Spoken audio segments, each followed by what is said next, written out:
इतिहास को भारतीय दृष्टि से हम कैसे देखें। दरअसल इस्लाम की शक्ति के उदय ने यूरोप को भी झकझोर दिया था। दोनों के संघर्ष में युद्ध की नई सामग्री विकसित हो रही थी। तोपखाना और तोड़ीदार बंदूकें इस दौर के नए हथियार थे, जिन्हें पाकर मुस्लिम आक्रांताओं की शक्ति बढ़ गई।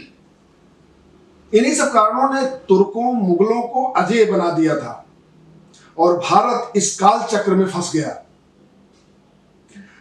इस पृष्ठभूमि में मुगल शासन की नींव पड़ी है। बाबर उज्बेक था और उसके पिता फरगाना के शासक थे। उनकी मृत्यु के समय बाबर नाबालिग था, इसलिए फरगाना की सत्ता पाते ही उसका विरोध शुरू हुआ और उसे वहां से खदेड़ दिया गया।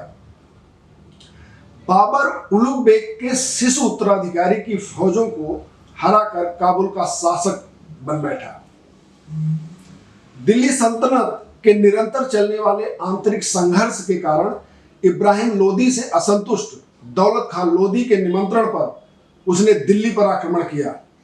उसे वास्तविक सफलता तब मिली जब उसने अपने तोपखाने के बल पर उस समय के सबसे शक्तिशाली राजा संग्राम सिंह को हरा दिया। बाबर के पिता तैमूर के वंशज थे और मां चंगेज।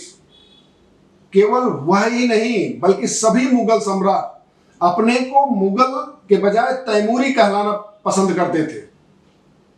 तैमूर और चंगेज उस दौर के सबसे क्रूर योद्धा थे। तैमूर ने 1398 में दिल्ली विजय के बाद 1 लाख निर्दोष नागरिकों को मौत के घाट उतार दिया था। इतिहासकारों का आकलन है कि तैमूर के आक्रमणों में 1.5 करोड़ लोगों की जानें गई थी, जो उस समय विश्व की जनसंख्या का 5% था। तैमूर का वंशज होने के कारण मुगल शासकों को ईरानी शासकों का सहयोग प्राप्त होता था।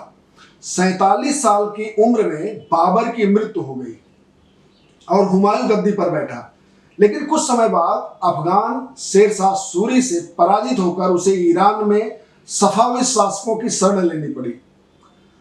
1545 में शेरशाह और 1554 में उसके बेटे की मृत्यु के बाद हुमायूं को दिल्ली पर आक्रमण की हिम्मत हुई। 1555 में मिली सफलता के अगले ही साल उसकी मृत्यु हो गई। उस समय अकबर केवल 13 साल का था।